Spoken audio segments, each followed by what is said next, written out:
Action.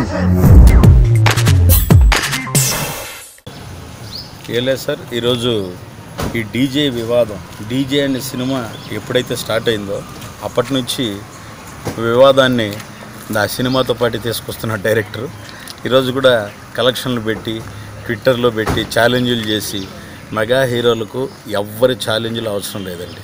కలెక్షన్ల పంట mega హీరోల ఇంట. కాబట్టి ఈ డీజే సినిమాను ఒక హైప్ చేసి ఇండస్ట్రీలో గెలుపోవటంలో అనేటివి సహజం. అంత మాత్రాన్ని మనం రెండు ఈక్వల్గా తీసుకోవాలి. మనం ఏదో కొంచెం డిజర్ట్ సినిమాని మనం ఎంత హైప్ చేసినా కానీ ఏమీ చేయలేమండి, జనాలు చూస్తూ ఉంటారు.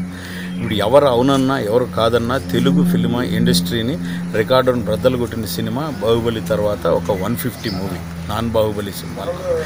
దాని స్థాయికి చేరుతున్నాం, దాన్ని దాటేస్తున్నాం అని చెప్పి ఏ నిర్మాతో లేకుంటే ఆ డైరెక్టరో ఛాలెంజ్లు చేసి తొడలు కొట్టుకున్నంత మాత్రాన జనాలు చూస్తున్నారు.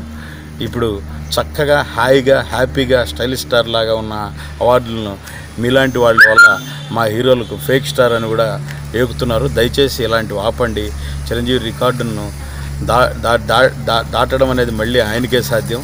కాబట్టి మేము ఈ విషయమై ఎప్పుడు ప్రకటించిన దిల్ రాజు గారు, ఎందుకండి మీరు ఇటువంటి కలెక్షన్లు ఇచ్చి ఎప్పుడూ లేని మీకంటూ ఒక బ్రాండ్ ఉంది, దిల్ రాజు అంటే ఒక నేమ్ ఉంది, మీరు వచ్చేసి 30ని 60 చేసి 60ని 90 చేసి చూపిస్తున్నారు అని కలవడం జరిగింది. ఆయన చాలా నీట్గా మమ్మల్ని అందరినీ రిసీవ్ చేసుకొని నేను లేను, ఫారిన్లో ఉన్నాను ఈ విధంగా అనుకున్నారు. అయ్యో, మేము అసలు 150 సినిమా పోటీనే కాదు మా డీజే, మేము ఈరోజు ఫిదా ఫంక్షన్లో ఆ విషయం తీరుస్తాం. చిరంజీవి గారికి కానీ 150 సినిమాకి కానీ మేము పోటీగా ఉండాలి, పోటీగా అని ఏ రోజు అనుకోలేదు.